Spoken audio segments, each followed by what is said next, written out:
Monsieur le Président, le Rwanda est l'un des derniers pays au monde qui n'a pas la télévision. Pourquoi? Oh, parce que nous sommes pauvres, mais nous ne le regrettons pas. Nous ne regrettons pas parce que nous voulons une télévision qui soit au service du développement. Nous ne voulons pas de télévision pour montrer des films de cow-boys à longueur de journée, ou ce qui se passe à Paris, ou ce qui se passe à Bruxelles. Nous voulons une télévision qui soit le moteur du développement. Comment gérer une coopérative? Comment faire de la vaccination pour ces enfants? À quelle période? À quel moment? Et comment lutter contre l'érosion? Voilà la télévision que nous voulons, une télévision qui soit de masse, mais qui ne soit pas une télévision de l'élite urbaine. Rien que pour vous donner un exemple, dans les recettes de cette année, nous comptions sur les droits de sortie et du café et les droits de douane et 4 milliards de francs rwandais. Nous aurons à peine un quart. Ce qui vous traduit un peu, et je ne parle que du café, ce qui vous traduit un peu le climat et d'austérité dans lequel nous vivons. Mais les priorités, ce que nous voulons, c'est d'abord de ne pas vivre au-dessus de... Nous avons coupé d'abord chez les fonctionnaires, nous n'avons pas coupé, mais nous n'avons pas permis des augmentations.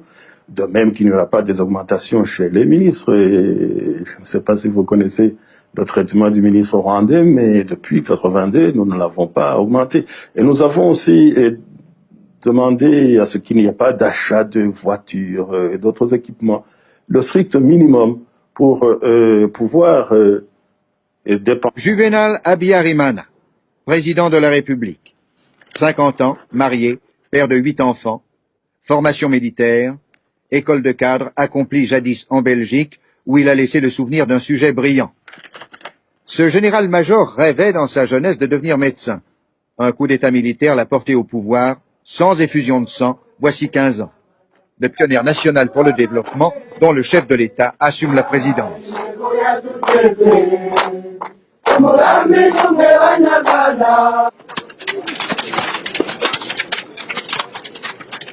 Aide ton pays et il t'aidera pourrait être la devise de ces travaux collectifs hebdomadaires auxquels le président de la République et son épouse s'associent en certaines circonstances. Ici, les fonctionnaires piochent pour reboiser les environs de la capitale. L'Umuganda n'est pas le fruit d'une simple fantaisie politique. C'est le symbole de la solidarité. Parce que quand une famille veut construire une case, vous savez, c'est un travail difficile. Moins difficile, bien sûr, que la construction d'un étage à Genève, mais en tout cas, c'est un travail, en tout cas, difficile. Et une famille ne peut pas construire une case elle-même. Alors, elle appelle des amis, elle appelle des voisins, des parents, et chacun apporte quelque chose. C'est l'apport des forces de chacun. Voilà le sens même de Muganda.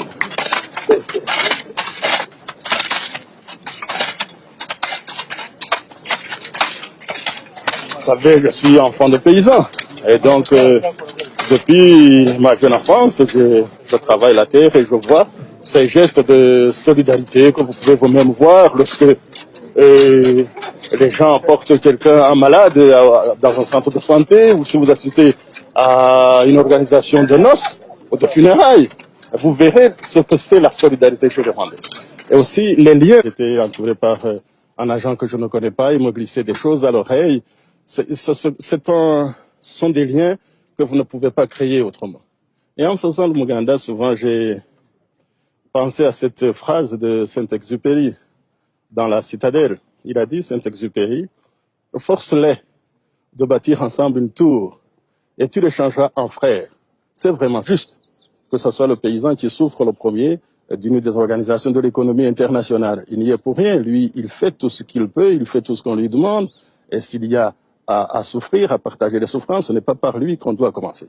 Et nous essaierons de le maintenir autant que nous pouvons, bien sûr, et suivant les circonstances économiques internationales. Depuis longtemps, de faire de la lutte anti-érosive, de fumer les champs, de soigner l'élevage. Il a fait tout cela.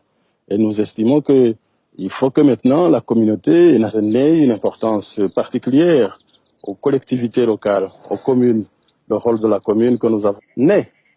Et chez un occidental, les biens, Et c'est un consommateur en plus. C'est quelqu'un qui vient pour partager le pain qui est sur la table. C'est un consommateur.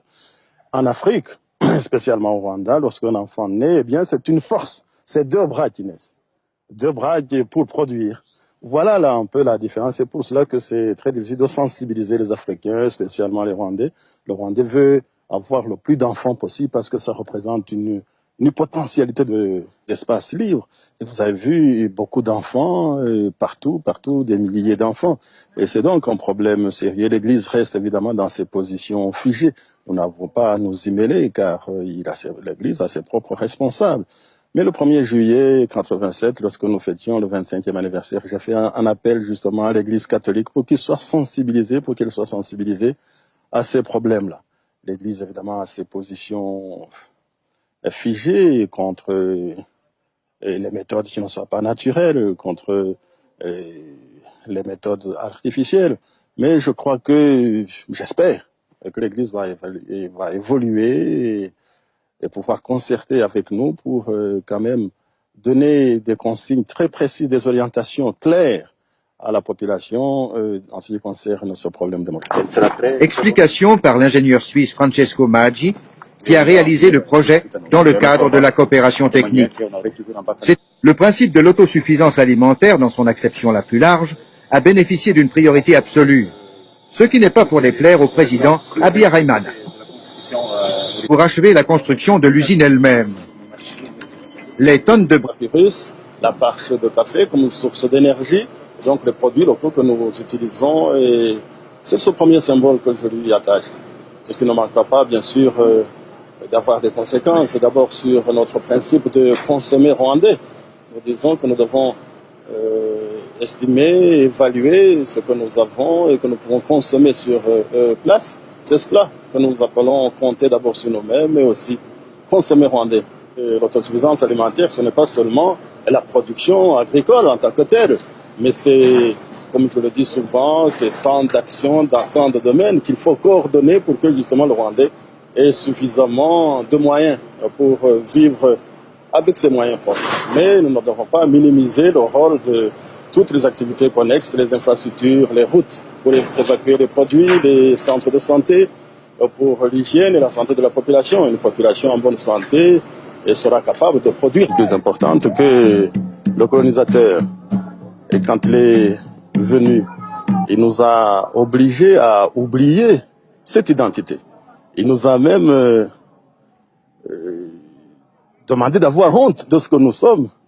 Vous voyez, avoir honte de soi-même, avoir honte de ce que l'on est, c'est la pire des morts. Et nous devons donc redécouvrir ce que nous sommes. Nous devons redécouvrir notre identité.